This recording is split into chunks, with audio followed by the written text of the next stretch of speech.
Les gars, on va parler d'un sujet assez épineux. On va commencer à rentrer dans des sujets méchants là. Des sujets qu'on ne peut pas traiter avec tout le monde. Des sujets qu'on va pas dont on va pas traiter. Je suis en train de bégayer. Dont on va pas traiter avec tous ses potes. Et si on arrive déjà à le traiter, ce sujet, avec un de ses potes, c'est que déjà, on a fait le boulot sur son cercle social. On va parler de la solitude. Vous savez, moi, je vous donne toujours mon avis. J'ai que 25 ans. Donc, je peux me tromper. Et je dis pas que ce que je dis, c'est la vérité. Moi, je suis là pour vous dire ce que je ressens, ce que je pense. Et ça s'arrête là. Mais la solitude aujourd'hui, c'est devenu un fléau. C'est devenu un fléau comme l'addiction au téléphone, comme l'addiction au sexe, comme l'addiction à la pornographie, comme beaucoup d'addictions. Mais là, c'est quelque chose qui est beaucoup plus problématique parce que c'est un moteur dans notre vie. La solitude, ça nous touche beaucoup et je vois beaucoup de vidéos I'm alone, je me sens seul, je n'ai pas d'amis. On va séparer deux choses avant de développer. Il y a la solitude subie et il y a la solitude choisie. Je ne vais pas parler de la solitude choisie très longtemps parce que c'est celle qui est la moins problématique vu qu'elle est choisie. On va faire assez vite sur la solitude choisie qui, elle, pour moi, est indispensable. Si on souhaite se connaître, si on souhaite savoir qui est réellement là pour nous, si on souhaite savoir déceler notre caractère, nos failles, nos forces, et être en accord avec tout ça, trouver sa voie, trouver ce qu'on aime, ce qui fait du sens pour nous, se reconnecter à l'essentiel, réfléchir sur la vie, sur le sens de cette vie, méditer et apprécier les choses simples. La solitude choisie, c'est ça, au final. C'est une retraite spirituelle dans laquelle on est tranquille, dans laquelle on se permet, on se donne le luxe d'être tranquille. Ça mène à l'apaisement aussi quand c'est choisi. Parce qu'on relativise tout après de ce bas monde, qui ne vaut pas grand chose. Comme le prophète Mohammed sallallahu alayhi wa sallam le disait, ce bas monde, c'est comme si tu trempais par rapport à l'au-delà, c'est comme si tu trempes ton doigt dans l'eau de la mer et que tu vois le volume d'eau que tu retires, que tu as récupéré, et tu divises cette quantité d'eau par le volume total de la mer. Voilà ce que représente ce bas monde par rapport à l'au-delà. Donc la solitude choisie, elle est indispensable. Maintenant, on va passer à la solitude subie.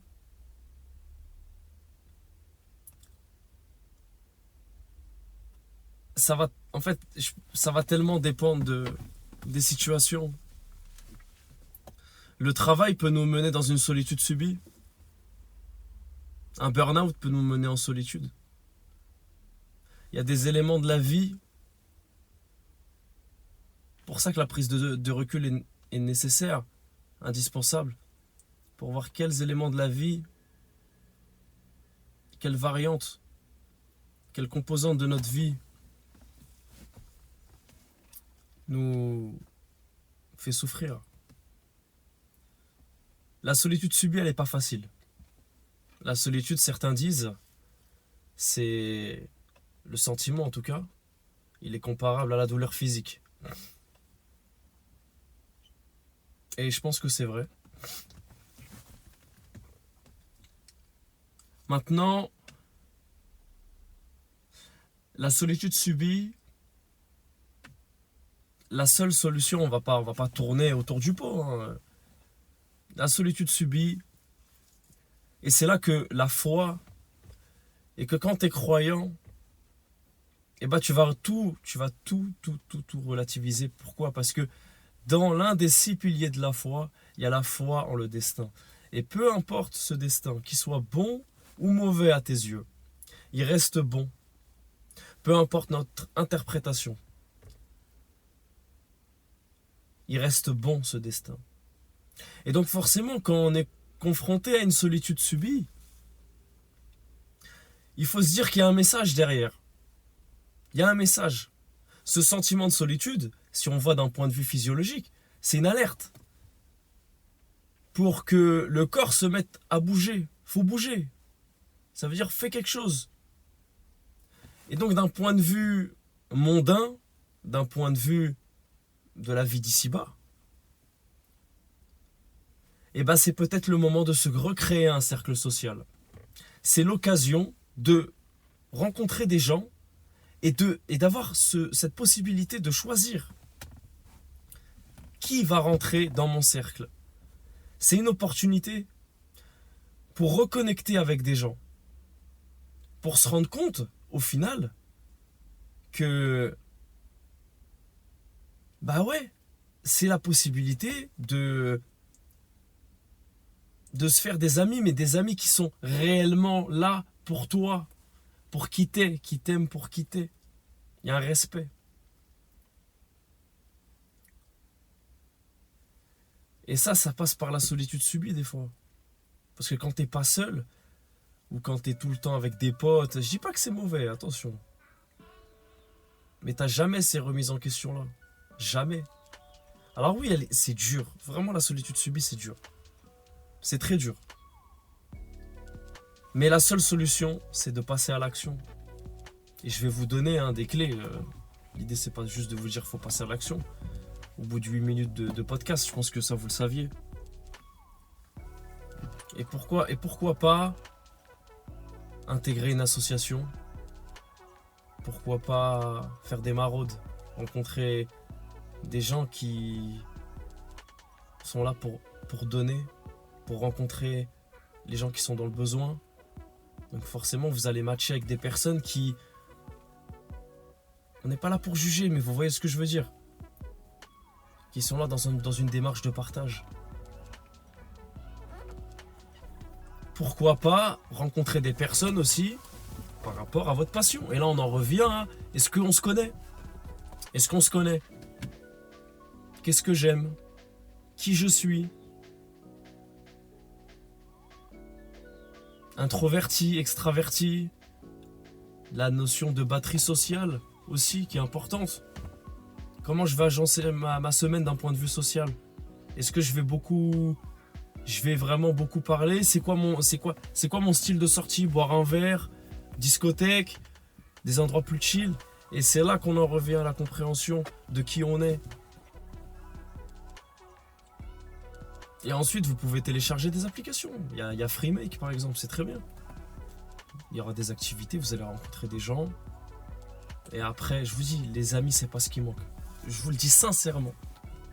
Parce que je suis passé par là. Les amis, c'est pas ce qui manque. Les amis, c'est pas ce qui manque. C'est comme les meufs. Les meufs, c'est pas ce qui manque. Le plus dur, c'est de trouver la meuf avec qui ça va matcher, avec qui vous serez apaisé. Parce que qu'il y a une véritable valeur dans ce bas monde, c'est que quand vous êtes apaisé, c'est l'apaisement. Une meuf qui va vous apaiser, qui va être calme, qui va être douce, qui va pas vous prendre la tête, qui est pas toxique, qui vous prend pas pour sa figure masculine comme un daron. Non, chacun est à sa place. Et il y a de la communication. Mais on va en revenir sur l'amitié. Vous voyez ce que je veux dire? Et là, derrière, vous pouvez analyser, sans juger, mais vous pouvez analyser. Vous dites, voilà, ça c'est pour moi, ça c'est pas pour moi. Et là, vous avancez. Et là, vous avancez. Parce que quand on est au lycée, quand on est au collège, on a des cercles d'amis. Soit ça reste, soit ça part. Si ça reste, tant mieux. Je dis pas que c'est mauvais. Je dis pas que c'est mauvais. Maintenant, si ça part, c'est l'opportunité pour vous, encore une fois, de choisir. Et là, vous allez voir. Quand vous allez choisir, quand vous allez suivre ce que vous ressentez réellement, au fond de vous, vous allez voir la différence. Donc les maraudes, Freemake, un sport. Si vous êtes passionné, je sais pas moi, tennis de table, de la boxe, j'en sais rien, un sport. Et c'est pour ça que je vous dis, ça fait lien aussi avec ce que je vous ai dit par rapport au travail.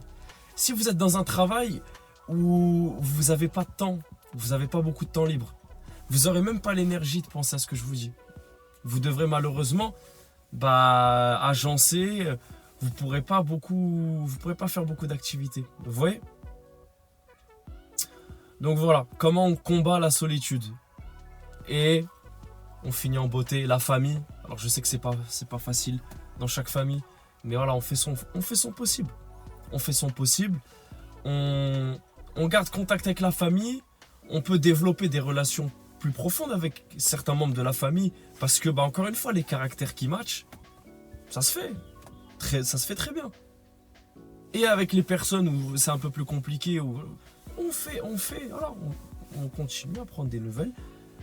Et si c'est trop compliqué, voilà. Le destin nous envoie des signes, tout simplement. Mais il y a toujours une solution dans cette vie. C'est ça la conclusion de ce podcast.